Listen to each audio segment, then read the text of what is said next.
अस्सलाम वालेकुम and welcome back to my YouTube channel. और सबसे पहले तो आपको हैप्पी इंडिपेंडेंस डे 14 अगस्त बहुत बहुत मुबारक हो।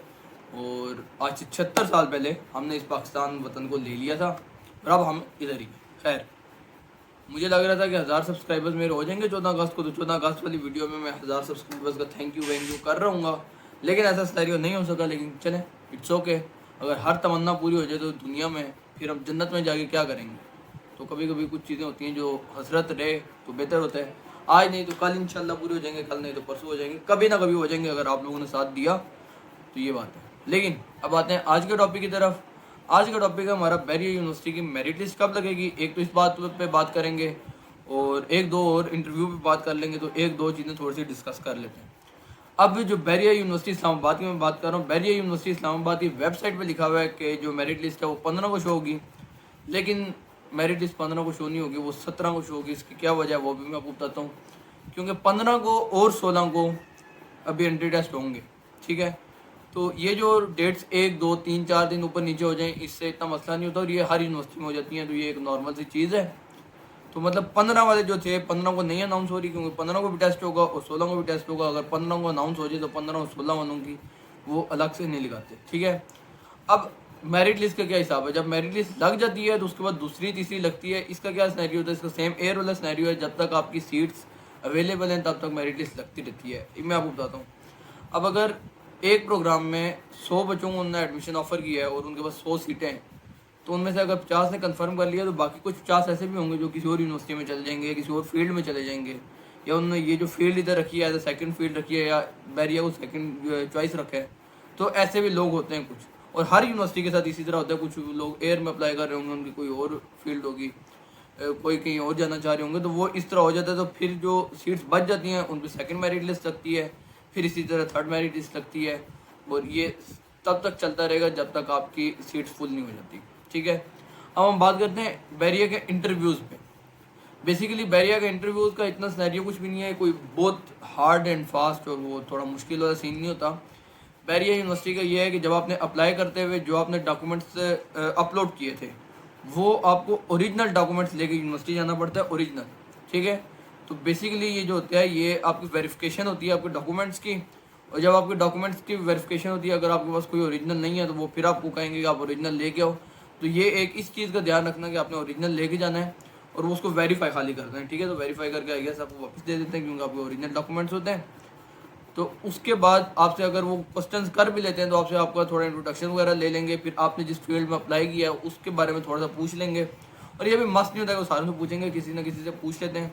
तो आपसे पूछते हैं आपने इसमें क्यों अप्लाई किया, आपको थोड़ा सा बैकग्राउंड पता हो कि बस अगर आपने समझो IT में अप्लाई कर दिया है तो कंप्यूटर की नीड बहुत ज़्यादा है, या AI में अप्लाई कर दिया तो आप बोलोगे AI का ज़माना चल रहा है, ठीक है, AI की मैं इस चीज़ से इंस्पायर हूँ, आपने इंस्पायर का करना है। फिर वो आपसे ये पूछेंगे कि आपको इसमें फ्यूचर में क्या स्कोप नज़र आता है।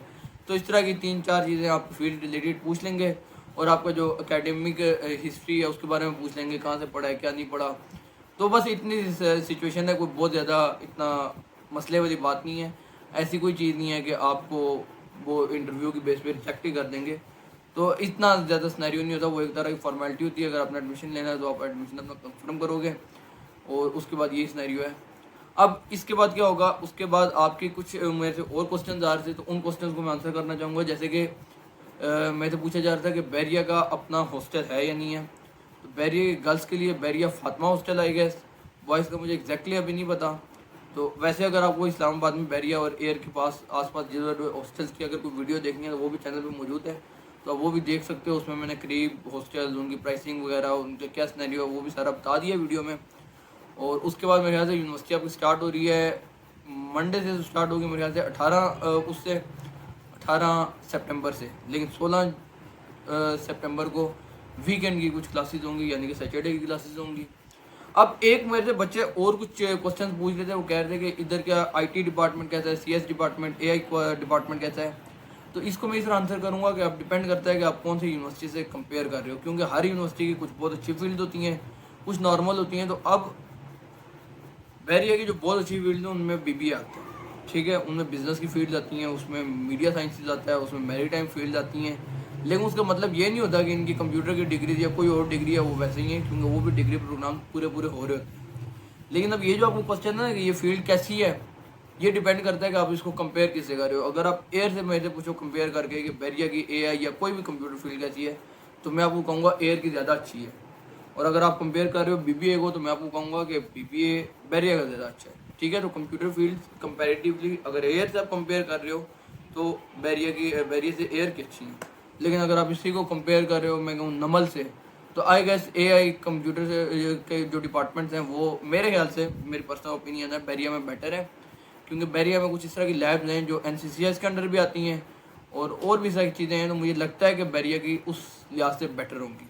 अब इसी तरह नमल यूनिवर्सिटी है, तो नमल यूनिवर्सिटी की अपनी लैंग्वेजेस के प्रोग्राम्स हैं, वो उनसे बेस्ट कोई नहीं करवा सकता। इसी तरह उधर का भी मीडिया स्टडीज़ बहुत अच्छा है। तो हर यूनिवर्सिटी की अपनी अपनी कुछ फील्ड्स होती हैं, तो डिपेंड करता है कि आप उसको किस चीज़ से देख रहे हो। ठीक है, तो वैसे मैं अभी ये सोच रहा हूँ कि एक ही सारी वीडियो बना दूँ कि जिसमें थोड़ी सी मैं यूनिवर्सिटी की रैंकिंग कर दूँ, मतलब यूएस रैंकिंग नहीं, वर्ल्ड रैंकिंग नहीं, अपने लिहाज से कि ये अगर आपको फील्ड में एडमिशन मिले तो आप इसको इधर प्रेफर करो, इसको इधर प्रेफर करो। अगर तो आपको ये वाली वीडियो चाहिए तो आप कमेंट सेक्शन में मुझे बता दो। उसके अलावा भी अगर कोई बैरिया में जो चीज़ मुझे पता हो इंशाल्लाह, और वीडियो बनाने की मैंने ज़रूरत समझी तो मैं वीडियो बना दूंगा। लेकिन अब ये है कि आप इस वीडियो को शेयर कर दो बाकी लोगों के साथ और चैनल को सब्सक्राइब कर लो अगर अभी तक सब्सक्राइब नहीं किया हुआ। इंशाल्लाह आपको, वैसे अगर आप बैरिया में जा रहे हो तो कोई नहीं, एयर आपके सामने है, तो एयर के ब्लॉग्स वगैरह भी आते रहेंगे। और ज़िंदगी में जो मेरा पहला ब्लॉग था वो बैरिया यूनिवर्सिटी पे था, अभी भी इस चैनल पर मौजूद है, आप देख सकते हो। तो that's it for this video. इंशाल्लाह मिलते हैं नेक्स्ट वीडियो में। टेक केयर, अल्लाह हाफ़िज़।